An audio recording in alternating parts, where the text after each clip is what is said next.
There you go. You got it, Mr. J. Now you're laughing. Okay. Thank you so much. All right. So, and Jennifer, I just shared with the team that I am recording this meeting. So hopefully you're good with that. And then it doesn't look like we have any outside members present. So I was going to ask if anyone had any public comment, but it doesn't appear that we have any outside members. So without any further ado, let me introduce myself and then ask everyone to introduce themselves and what organization they're representing so that we know who's sitting around the proverbial virtual table with us today.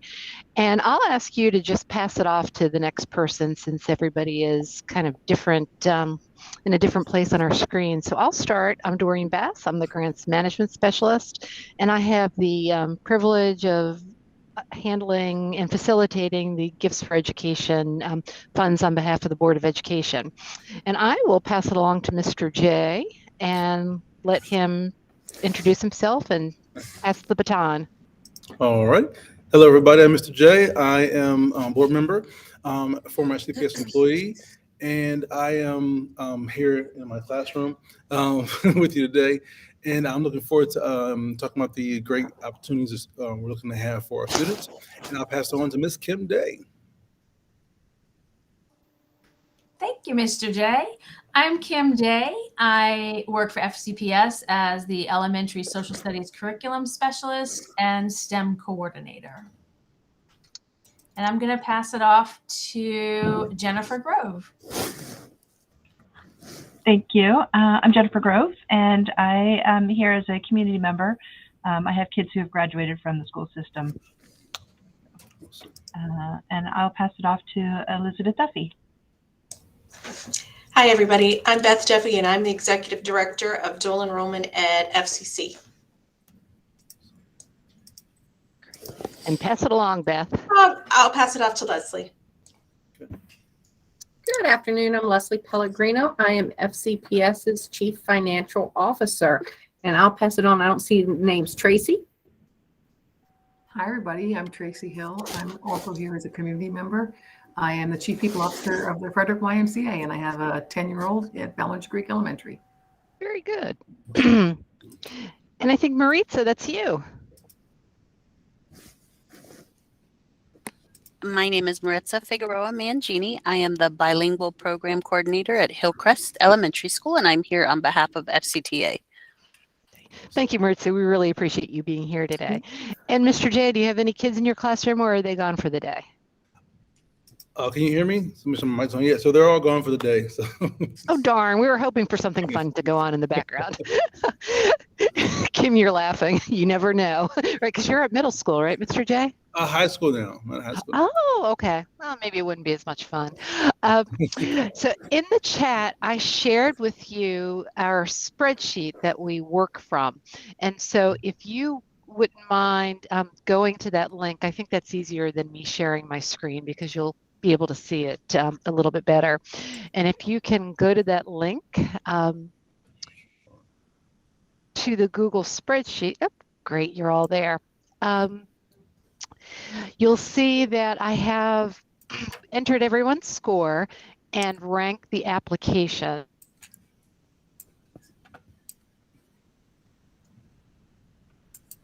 I apologize. I don't use this program regularly, so I'm not seeing where to find the chat. Can somebody? Okay, so Jennifer, absolutely. If you go down to, you see pictures of everyone on your screen? Yep. And then below it should be a line that says Gifts for Education. And then, okay, great. I got it. Thank you very much. You are very welcome. Not a problem. With only 5 applications, I think it does make the conversation a little bit easier. And what I would like to do is, rather than discussing each and every application, see if there's any applications that we should look not funding, and then look at the funding levels or the other ones that we may be interested in funding. But is there any application that you would just like to take off the table from the get-go? So I, as usual, am a tough grade. I told Doreen I'm always the one who rates on the hard curve. And so I'm I have two that I just had some questions on. Please go for it. The one that had to do with gift cards for the I shouldn't say that, for the kids who are, I wasn't comfortable that that was actually an appropriate use of the funds from a grant standpoint. So I did not rate that one very high because of that question, really. So that was my one question. And then of all of them, I struggled the most with the number 2, the Sibyllsville buying of cages. Mm-hmm. So I think that that's an appropriate use of the funds. I just wasn't comfortable with that they made the case. So question about whether you can buy gift cards with this money, and then cages and the case. Tracy, those were my two concerns as well. I was really not in favor of buying gift cards. I just don't think that adds value to the greater good. And you'll see that it is definitely the lowest ranked, and it's the lowest ranked significantly. And so we can take that off the table if everyone wanted to nod in agreement, or if anybody wanted to put in a word for why we should support this application. We can just take it off the table right here and now. Thumbs up, thumbs down. Yeah, I don't think they supported in their arguments why that would make a great difference in their program. Okay, then let's just take it off take number 5 off the table, and that Now, is it. I will say that just for the sake of for acknowledging, I highly support acknowledging our students and rewarding awesomeness. And so it's not for that reason. It's just I agree with everyone saying I felt like it wasn't the best use of funds for this situation, for this grant. I didn't think it applied, but I do. I love the spirit of what they were looking to do. Supporting that, I just think they should find other funds and other ways to fund that that prospect. So, And Mr. J, I can make sure that in their letter that I send them, I say that we support acknowledging and recognizing students, but not the purchase of gift cards. I mean, if they want to raise funds or like do like a school drive or something to get funds for that, I just think this grant isn't the way to fund that program. Absolutely. I can include that. Not a problem. So then would you like to address the questions and concerns that were raised regarding this Sibyllsville application and the purchase of cages for their theme days? Is that an allowable purchase? That was the only thing that I wasn't real clear on. I like the idea that they're exposing the kids to the animals and the reasons behind it, but I just wasn't sure if that's an allowable expense. Well, it would be allowable because it's not equipment and it's not doing anything it's not impacting FCPS facility property or grounds, because all of the cages are portable. And so there was the fencing that they could put up and then take down. And so from a regulation or standard operating procedure perspective, it would be allowable.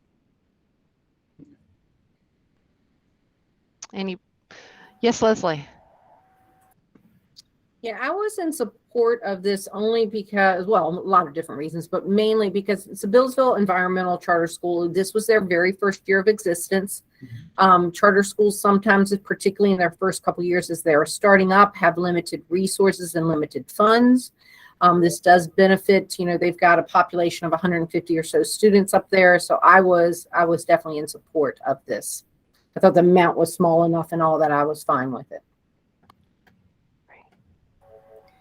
Yeah, the budget didn't match. So I didn't see that the amounts matched in the recommendation and the proposal. So that also gave me pause in terms of the efficacy of the application, right? And I don't know how much weight that carries. Again, theoretically, I like the idea. So I'm not saying I don't like the idea of what they're trying to accomplish, but those are the kinds of things that I was just, in years past, if amounts didn't match, I mean, they lost points for the fact that the budget didn't match. And different year, I get it, only 5 applicants, I get it. But I wasn't sure, again, how much we're putting on I'm not sure the case was made this year, or if you do give a pass for its first year and they don't have a lot of experience and they don't have the funds, that kind of thing. Well, Tracy, you're right. In previous years, when we were looking at who could we not fund, well, let's just take off the table the grant whose budget didn't add correctly. That just makes it easier. But with only 5 applicants, I gave it a pass that it, like, somebody's calculator was just not working that day, or their fingers were a little too furious or something. So I gave it a pass. So Kim has her hand up. Kim, did you have a? I'm sorry. Yeah, thank you, Mr. J. So you did mention something about like regulations and things like that. So they didn't specify exactly which types of animals they may be bringing on property, but are there any types of regulations or restrictions that we should be aware of before we say, here's some cages to bring animals on property? Now that is interesting, Kim, because I did look at the reg about facility just to make sure, but I didn't look at any regs to see if there are any animals that were prohibited. Yeah. Lion, tigers, and bears. Exactly. Oh my. I don't know. That's not something I've ever looked up before. I know that sometimes we have like chicks in the classroom, like they're hatching and things like that, but I don't know. We as have we a call in our system, obviously. The ESSL has lots of animals. They sometimes come into the class. But these may be more, I don't know. We don't know what they're going to have because they don't really specify. So I just was wondering if there was some sort of restrictions. I know at clarification. I'm gonna say at Frederick High School, I know we brought in horses, we've had cows, we had baby cows in the classroom, chinchillas, rabbits. I mean, there's really a full gamut of animals. Okay, then. Great. I think it's Leslie, wonderful, but I just was like, wonder if there is something. Leslie, you had your hand raised? Leslie and Yeah, I think maybe if we put in the, one, we've got to verify, is it one large dog kennel or 2? Because that would make a difference on the dollar amounts. But also, I think we need to probably say something in the letter, just make sure that they comply with all, local regulations, et cetera. Because I had a little bit of concern because of Billsville being so small, if they put those cages in the cafetorium area, then I'm wondering if it's a health department issue, because that's also where the kids eat. So that did raise a little bit of a concern, because they've a combined cafeteria auditorium area. Mm-hmm. So, but I think just a disclaimer to make sure they comply. And also a clarification, just to make sure they're because which amount do they want? There's 2 amounts on the form, so which amount are you asking for? So I think kind of like a yes with clarification would be probably the best way to go with that one. Mm-hmm. And I just looked through our regs, and we have nothing on animals other than service animals. Okay. So there you go. And Jennifer, you had your hand up as well. Yeah, I just recommend that if we fund this, that we did the 2 small folding cages at the $40.79. The large dog at $84.99 and 1 large kennel at $2.99, because I think they have 2 under the number of large dog kennels, but 1 dog kennel keeps it under the 500 mark, and I would be comfortable at under 500 for them on this project. Okay, that sounds like a plan. Well, would we like to go back to the spreadsheet then and look at amounts? So we have $10,000 in this account, in this fund. And we have the ability to either, maybe before discerning how much for each grant, we should have a different discussion. We have the ability to award the $10,000 across the 4 applications. We have the ability to increase their applications, but send the remaining funds back to Gifts for Education to reinvest in the fund. And we could also hold another round of applications. And if we opt to do that, I have some suggestions about streamlining the process. So would you like to take a look at maybe not allocating $10,000 to 4 applications and seeing how much we'd like to award across the 4 grants that we're funding. Yes, I just had a question before we go that far. Go ahead, Mr. J. I was hoping to have Kim kind of chime in on this one as well. So when I saw the one for Oakdale High, love Oakdale High. I have students there, or one graduated, one there, but it seemed like something that would fall under the like department's budget for materials. Pardon me, school.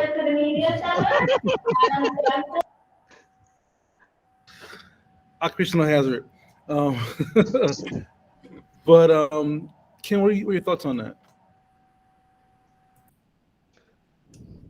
Yeah, it probably should come under department funds for materials. But there's, I think as our schools get older and older, Mhm. and our populations within those schools get bigger and bigger, True. those funds don't quite go as far, even though I know their funds go up per allocated per student. I get that. But over time, especially science equipment Right. needs to be updated. Different things are changing. So maybe those budgets are just not going as far. But I agree, it should be a department funded allocation. Yeah. Leslie, I think you're agreeing with me. Yep, I wrote down here. Shouldn't No, FC I don't know. Yeah, I put down here, shouldn't FCPS be providing this as materials of instruction? Right. That's kind of what I got when I was reading. I'm like, that doesn't seem like it lands in the right spot. If it was like kind of like for a robot or like something extracurricular, it seems like this is going to be like asking for pencils or something like that. Right. And I think a lot of the science department budgets actually, go for consumable items, because there's a lot of consumable items in a science lab, right? That you're just not getting back. You're using them up, so you have to buy them again the next year. So I think that's where a lot of their budget goes. So are they able to upgrade equipment and things like that? Not always. They may not have the funding for that. And this certainly the curriculum department doesn't have funding for that. We have, our equipment, our renewal of equipment, we are fighting for every little bit every year. And it's usually much, much bigger items that need to be replaced. Okay. So yeah, I was like, if you're comfortable with it, and because I was thinking about like a parity for schools, and other schools like, well, we want these too. This would be every other high school in the county could want that. I'm just like, I don't want to just say, oh, you got to give Oakdale the new nuclear models. How come we didn't get the nuclear models? I agree. I felt like, wow, I think that this could be used across the board. That was something I definitely was reading into there. I agree with that. And then it's hard when you have these teachers, these groups of teachers in a school who are reaching out and doing the work, going after grants. Right. That does then create an equity issue. Not every school is going to have this equipment. No, yeah. But these are the teachers that went after it. So and I'm fine with that. I'm just like, as long as it's not like, because you're going to have programs and teachers who hustle and, people are imaginative, creative, they're going to get that benefit. But this would seem like a uniform device. So I was concerned about like this one. It seems like a uniform tool that everybody should have. If we're okay with that being different, I'm fine with awarding it. They laid out so wonderfully how they were. Yeah, it was very well laid out. I thought they did a really nice job on how they were going to use it for multiple courses. Mm-hmm. Jennifer, you have your hand up? Yeah, I guess I would just say, to me, I agree. I think they did a really great job writing a description and explaining how they'll use it.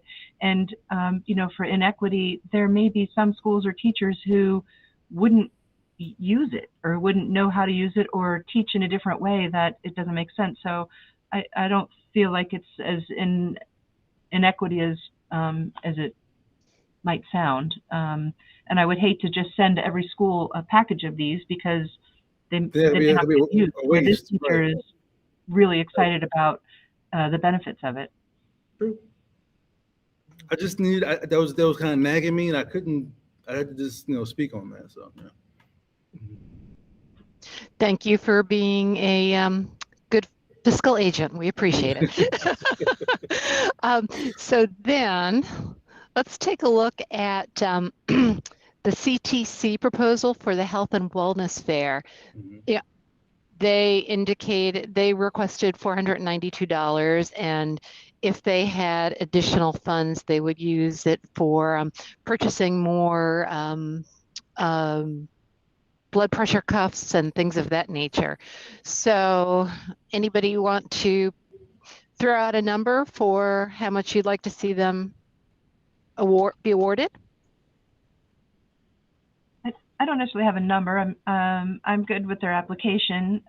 It seemed like they were purchasing gift bags or reusable bags and color brochures with the funds, because their event was still going to happen whether they had these things or not. So maybe I didn't focus on the blood pressure cuffs, what they were going to do if they had excess funds, but I would increase it a little bit, but I still would be more inclined to give Oakdale more to expand the modules that they were looking for over gift bags for the. They said that if they had additional funds, they would be used to purchase interactive items such as a smoking lungs model, impairment simulation goggles, and other display items representing health and wellness among students. Which would be great, and those could be used over and over again, I would think. Mhm. That's not a one-time use. Yeah, so it didn't look like they would be purchasing promotional materials as much as these interactive items. So, but I just have to say, so I'm fine with funding what they asked for.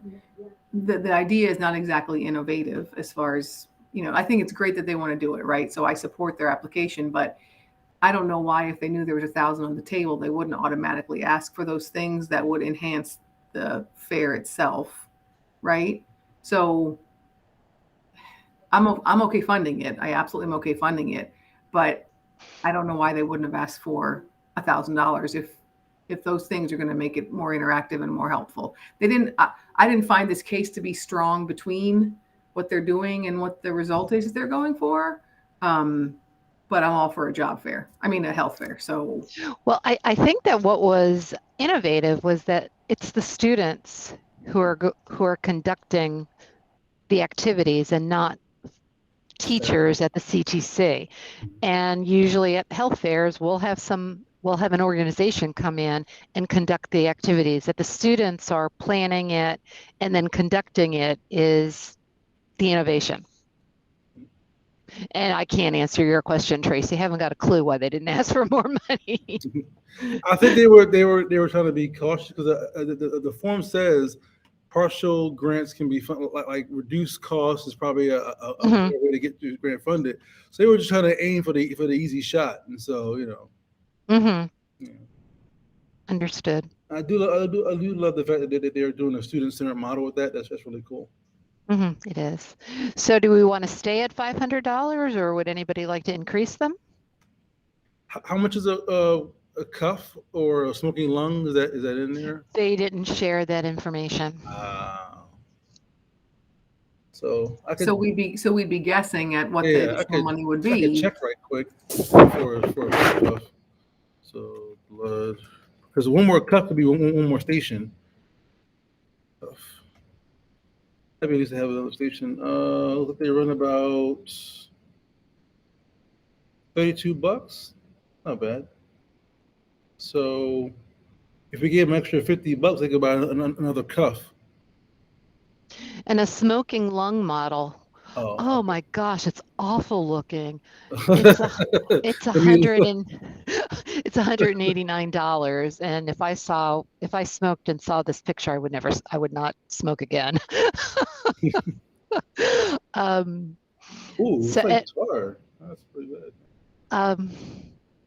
So maybe an additional $250. I'm fine with that because there'll be taxes. No, we don't pay taxes. Oh, that's true. That's right. Shipping, yeah, fees. Yes, that's true. Okay, so let's go with $750. And then let's move on to Oakdale. So they requested the full amount. Would you like to double it or provide them with $1,500? I would like to increase it. I would defer to the group in terms of to how much, but theirs to me was the best. Well, despite the fact that the funds could come from budgets. Theirs was the best, I think, defined recommendation. Yeah, As they a had done a good job putting it together. Yeah, as a former science teacher, I know it doesn't go a long way sometimes. I'm going to say I'm for funding it at request. So I'll let the group go higher, but I'm for funding at request. Anyone? Yeah, I mean, I'm okay with at request because it does say on our paperwork maximum award of $1,000. Mhm. So I know But we we- have the ability to give Mhm. more, but it just, I don't know. All right. Well, anybody with an argument for why they'd like to see Oakdale receive more funds?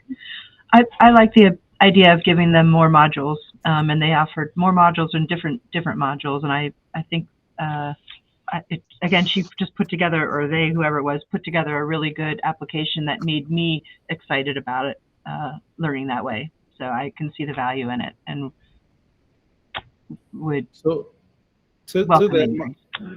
I'm actually okay with the thought until Leslie mentioned that we did establish on paper that we said maximum $1,000. So if we go above that, then we've contradicted ourselves, and that doesn't look good. So, No, we We've done also it before. we stated in the application that if additional funds are available, what would you do with it? okay. And so we're okay. We're not contradicting ourselves if we're telling them they can only ask for 1,000, but we might be generous enough to award them more than that. okay, So we're good. that's fine. Okay, thank you. And we have done that in years past with different Yes. applications. Yes, we have. Yeah. Actually, I think Oakdale, the same teacher last year, had submitted an application for DNA samples so that students can do some kind of gel analysis. I didn't understand exactly what she was asking. I am not of a biology science kind of mind, but we did award her additional funds last year. So, and last year it served biology, and this year she's serving chemistry. So she's a well-rounded teacher. So anybody going to share a number, or would you just like me to put $1,000 in there? Maybe 1,500. Did anyone add up what they would do with the extra money? They did budget it out. Let's see.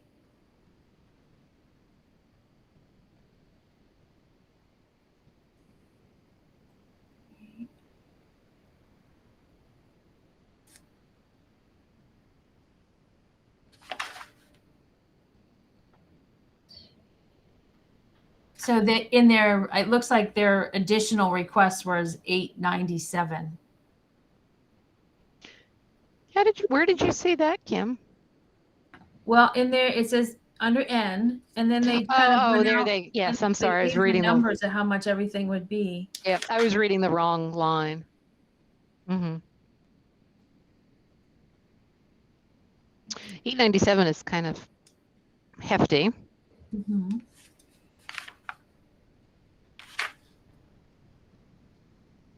Maybe 1,500, and they can discern what is of priority to them. Hey, Lucas. Yeah, that seems right. Okay, there we go. All right, now we're on to the gardening project at Lincoln. Love this one. I love this one too. Yeah. So the Yeah. only question I had to do with creation of clubs. Again, I didn't like the fact that it was only 15 students that would be impacted, right? I mean, just seems like it's a low, but I wonder, again, is creation of clubs, because that's really what they're doing, right? Creating a 4-H club at the school. I love it philosophically, so I love the idea of it. I just wasn't sure if creation of clubs, again, was one of those expenses that would be qualified under here. Oh, absolutely. Okay. Absolutely. Yeah, because we share that it could be a student or a student organization or a teacher, and this looks like it's going to be a teacher or a faculty-led club. So that's absolutely appropriate. Jennifer? Yeah, I love this, and it is a small number of students now, but they're just getting this club off the ground, and I think when they see things happening, that it will draw more people in. I'm excited about this project. I think it's I great. agree, and I believe it'll continue to flower going forward. No I mean, pun intended, right? No, yeah. Even abandoned garden project. Hopefully, this doesn't ever get abandoned. But like, when you have like former projects from gardening, like the plants will reseed themselves, and they're like, oh look, there's a garden here. Because why are watermelons growing here? So I think it's definitely going to be a more than one time event. Well, Mr. J, these are actually going to be container gardens, and so we don't have to worry about it going to seed. And if you've been to Lincoln recently, they always have pots of flowers outside their front entrance, and they're maintained by students. So I think that they probably would be fairly successful with it. I agree. I thought I saw somebody with their hand raised. Oh, Maritza. Did It you was have your me. hand up? Yeah, I actually taught at Lincoln for 13 years. So in the past, they did have a gardening club in cooperation with Carver across the way. But I really like the idea of this being a school function with the 4-H club and giving the kids an opportunity to present at the fair if the crops come into fruition, because a lot of times at Lincoln, when the inner city kids go to the fair, they don't necessarily see what's happening at the fair as an option for them. And I think this would be a really cool way to give them access and equitable opportunities that some of our more rural students get that the city kids don't get. Great point. That was a very good point. Leslie. Yeah, I really like this, but I'm a 4-H girl. I grew up in 4-H. But that being said, I really thought this was a program that could be replicated, and I would hope that maybe if it's successful at Lincoln or other Title I schools could take off with it too. So I really saw this as an advantage to this application over others. Yep. Yeah, I agree, Leslie. And knowing the principal over there, he's all about wanting to be the innovator and then share what he's doing with other schools so that they can, he's more than happy to start something and then pass the buck and help other people to do it. So I do think that this would be something that we could grow into other schools fairly easily. Mm-hmm. Yeah, and it's not an expensive proposition, and any additional funds would be used to purchase supplies. And so I think it really is just our call if we would like to, how much we would like to increase them by. So they requested $350. I mean, I think anywhere from 400 to 500 would be fine, because you're gonna, plows and gloves and, fertilizer. Soil. Mm-hmm. Yeah.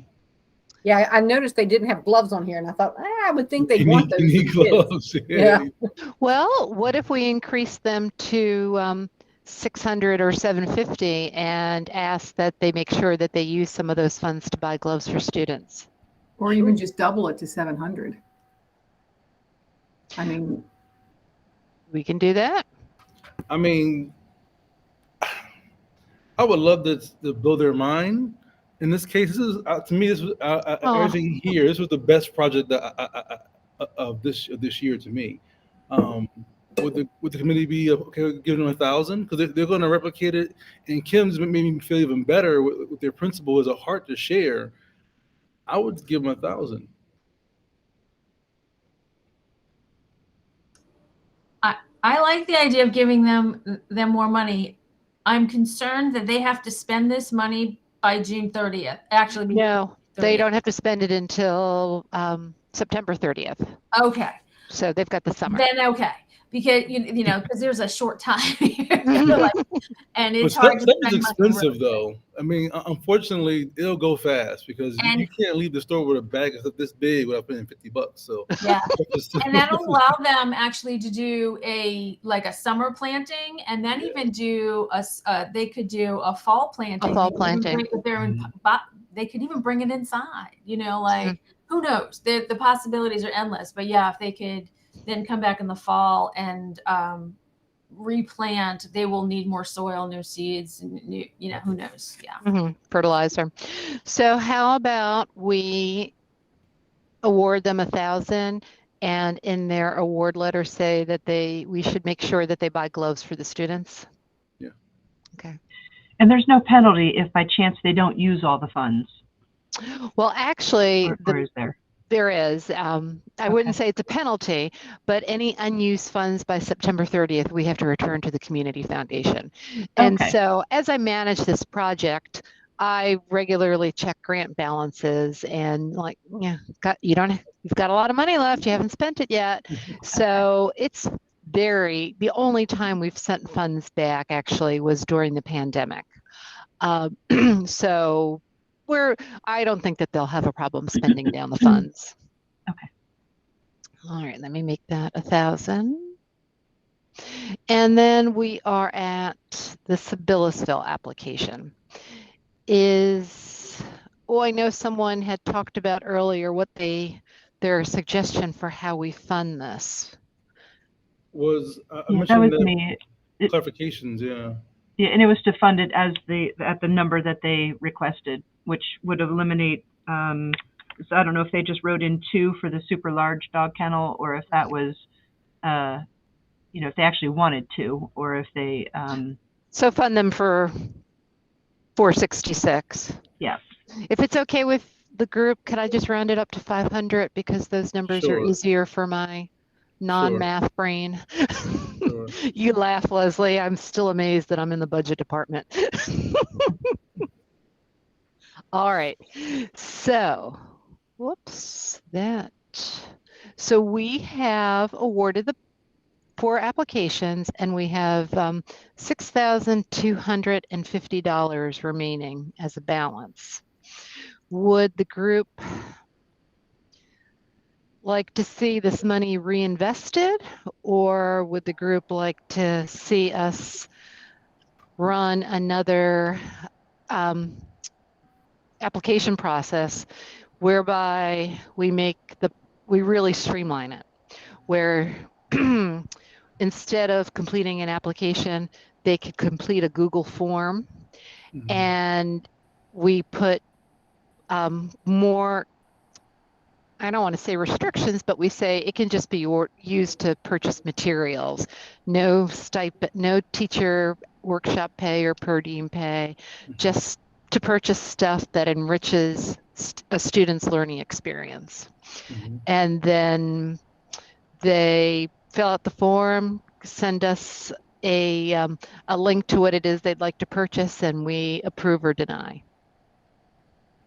So, And I have to say that I am totally copying what Kim Day and Aaron Landsman did for our a grant that they just were awarded from BNBI, where they had a small amount to award and they just did a Google form and did away with this big application process. so can I just say, I would love to see the money spent. So let me just put that out there.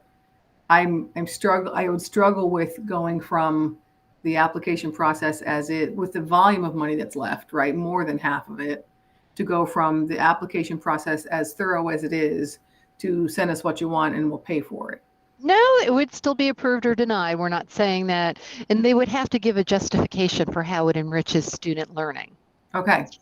But we had a very, I wouldn't say large, but there were some hoops that they had to jump through to receive the money. We had 5 applications. The STEM team had a much more streamlined, easier process. And Kim, how many applications did you receive?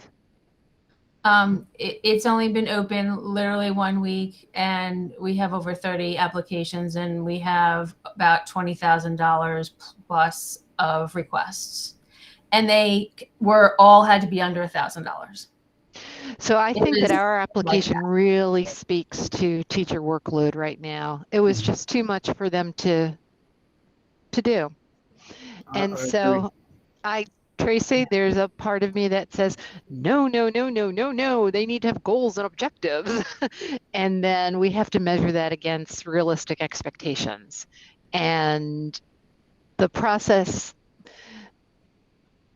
within the Gifts for Education structure and the way the bylaws are set up, we are free to disperse the money in whatever process the committee deems is appropriate. And so maybe given the times that we're in now, we've created too burdensome a process and we need to streamline it. I would full-heartedly agree with that. I think you still have rigor but have a streamlined process without question. Our kids right now are applying online for Naviance and for colleges. It's all online. And when I was doing it, I was typing out stuff on a typewriter. So like, I think you can definitely have a streamlined process and still have rigor. So I hear what Tricia's saying about rigor, not just like throwing money out the window, but I think you can still make it to where it's we can be efficient. So efficiency. Yeah, and there's no question. And there's no question. I mean, some of the questions on the application about how you advertise, and yes, there's no question it has to be streamlined. I'm just not familiar with what the process is that was used on the other end of the spectrum. So I have no frame of reference other than what we've been doing for the years we've been doing it. So I'm all for streamlining. The question then becomes, do you streamline in the middle of a grant year? Right? Say again? Do you streamline in the middle of the grant cycle? We find ourselves in the middle and now we have this money and now we say, okay, well, now we're going to streamline to get rid of the money. And is that the right place to stream? And again, I'm not saying we shouldn't streamline because yes, absolutely. I just don't know if this is the moment that you do it. And I have no frame of reference for what the other process was to know the volume of rigor that remains. I mean, I think that's a great question. I mean, people who we awarded here, I think, Doreen, correct me if I'm wrong, but all of them were awarded more than what they asked for, right? Correct. And so there's a benefit in going first and doing the rigorous part. So like they haven't been totally like been left out or mistreated for having applied the old school way. So if we were to streamline it going forward, there's just the risk that they take to not being in this first process. I agree with you. There's money there that we could actually. There's stuff that's going on right now that I know is happening in schools that would be benefit from the funds. And so like I think about like, wow, that it could use to apply, but like if it's hard, it may not. So I'm torn. I'm fine with streamlining it for the fall again, and I'm fine with doing it again for the spring. So I'll leave it up to the committee. Kim? Yeah, I mean, we didn't get any requests for gift cards, which is good. But what is on the Glad Hill? What is the purpose that's stated for the money for Glad Hill? Because that's really going to be what they need to speak to as to why they want this. So for us, in the STEM grant, this money comes from an outside source as well. And so it needed to support STEM education. And so we internally are looking at that, but also the organization is looking at that too. So there is that rigor, there's multiple levels you have to go through, and you have to make your case for how this will improve STEM education. So what is Glad Hill's purpose? So in your chat, I put a link to a draft of a Google form that I created. And the purpose is to enrich FCPS students' learning experiences. And so that's what I tried in the link that I shared with you. And hopefully I can't see the link. I don't have permission for the link, Doreen. Oh, goodness gracious. I opened it up to everybody. Let me.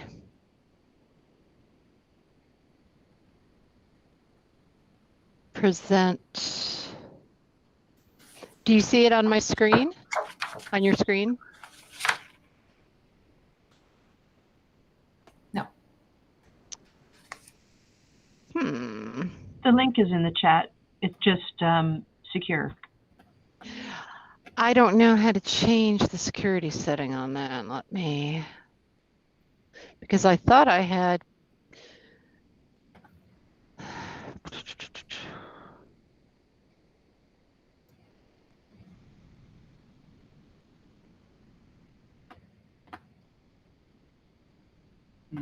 Well, my settings said it's open to anyone with this link and that you're not able to, and I'm not seeing anybody in the document.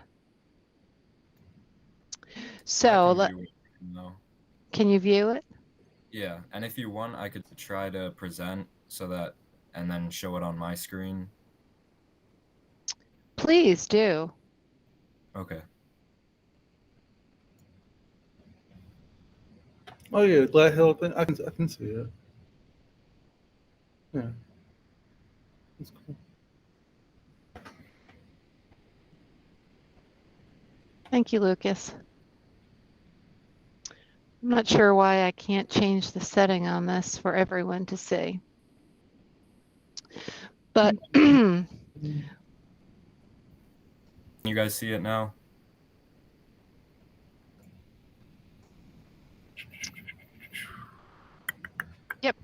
thank you.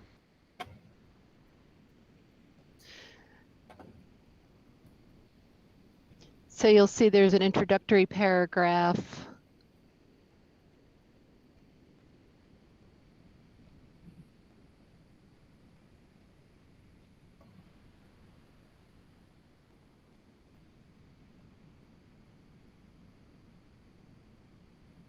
And under the grant guidelines, I can also add that no funds cannot be used to purchase gift cards. Lucas, can you scroll down a little bit so folks can see what the questions are? So they're asked to enter their school name, the teacher name, the principal name, and then their content area and grade level. And then what would you like to purchase that enriches your students' learning? And include a link to the item or items. I've put the maximum at $1,000, but we can lessen that. And then in a few sentences, describe how this item or items enriches your students' learning. And that's the heart of what the grant is for, to enrich students' learning. Jennifer? Would this be a single item, or in the case of somebody setting up a garden, gloves and soil and? It could be whatever. Okay. It could be either or. It could be a single item, or it could be a list of items that they may want to purchase. Okay. Yeah. If we expect to get a large volume of applicants based on what Kim went through, then I would suggest maybe making the maximum like 500 to be able to spread the money, right? If we're going to make it a less difficult process, then and you almost want, and I'm going to say this and it's going to sound weird, but you almost want to reward the $1,000 people who went through the rigor and the ones who, and have them look and be like, oh yeah, great. If I would have waited, it would have been a much easier job, but maybe make the maximum 500 instead of 1,000 would be my only suggestion. Can do. Is everyone in agreement on that? I am like for that this idea. year. I think next year we can go back to 1,000. Well, let's stick with this year for now and then have a brief conversation about next year. I can change it to 500, and if there's any other caveats or conditions that you'd like me to include, I can include them. I tried to make it as broad as possible. Could we take the in a few sentences off and just say, describe how? Sure. I feel like I want to leave it, I want to be the teacher to be like, it's describe how, and then the kids are going to be like, well, how many sentences do I need? How many paragraphs? Well, no, just describe, do your best job and describe. I don't want to limit them. I can do that. Absolutely. Okay. Because maybe that will be the defining factor on, how good is your description to prove to us, this is the only thing you doing to prove to us that you want, that this is going to be value for your students' learning. I don't want to limit it to a few sentences and then someone not be able to describe it well enough that we want to give them the money because maybe we don't understand what they want. Sure. Absolutely. Anything else about this briefer application and any changes you'd like to see? Well, then my next question regarding opening it up again for funding to disperse with the rest of the monies that we have is that as a group, we do have to go through the award process again. But I would like to suggest that rather than maybe meeting as a group, we just have each of you, I can send out a spreadsheet that is a summary of each person of the application, and you just indicate approve or denied, and we can do it that way rather than all of us meeting again.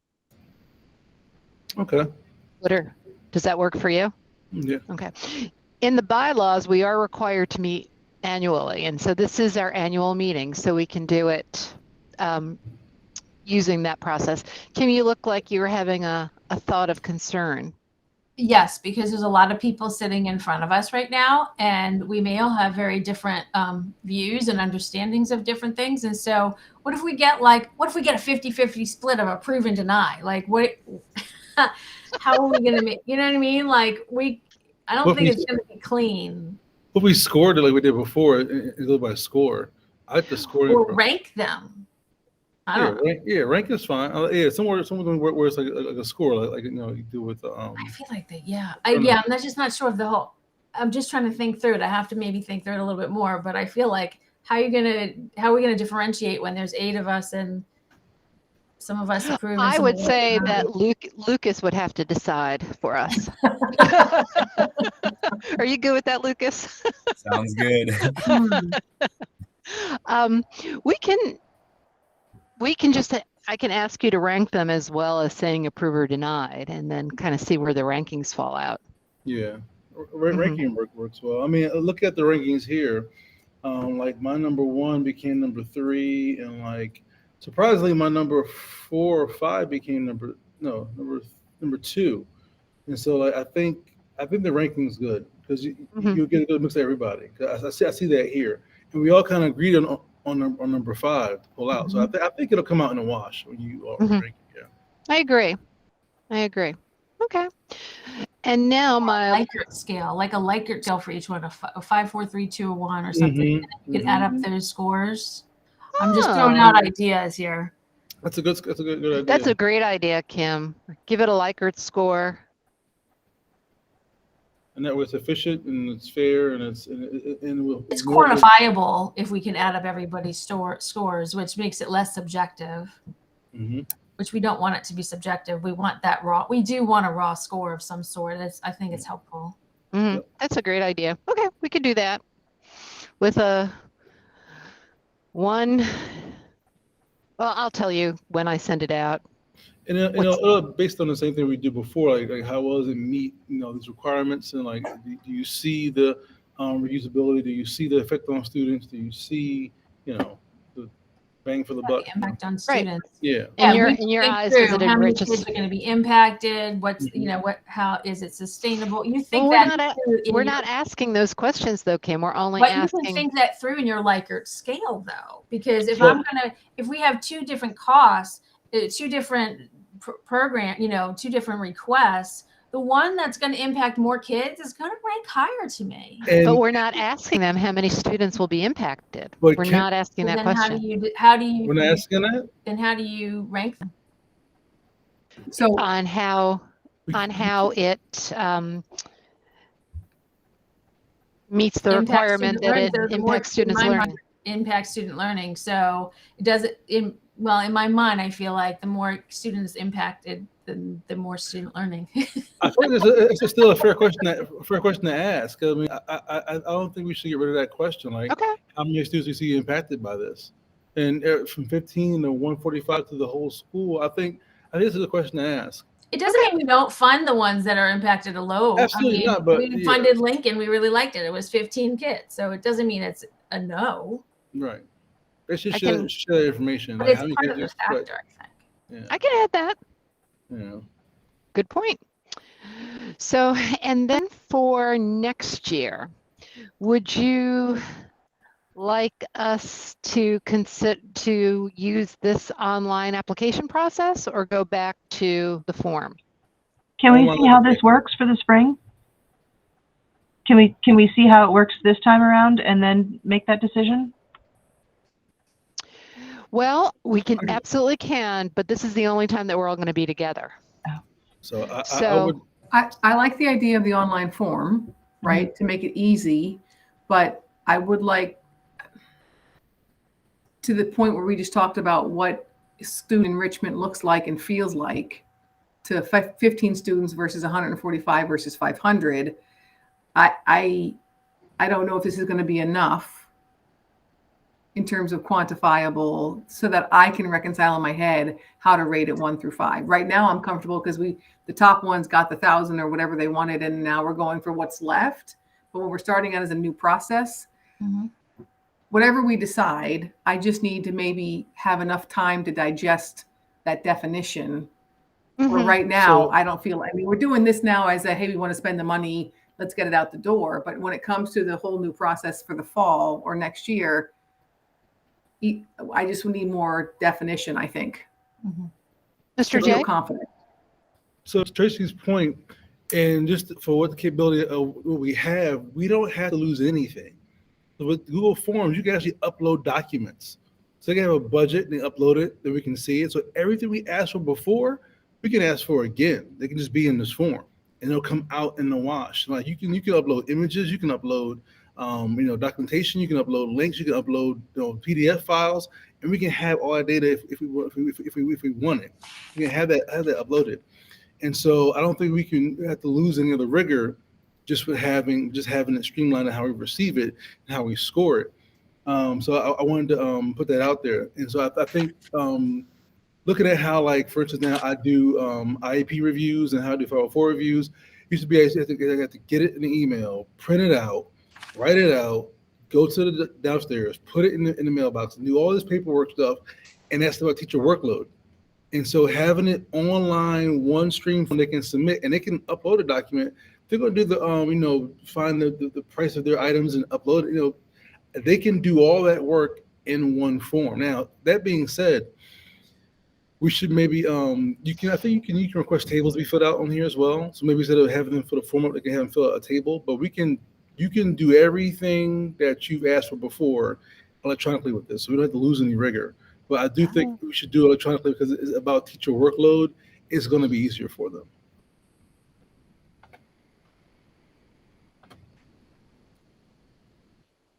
Okay. Well, you might then be stretching my Google abilities, Mr. J.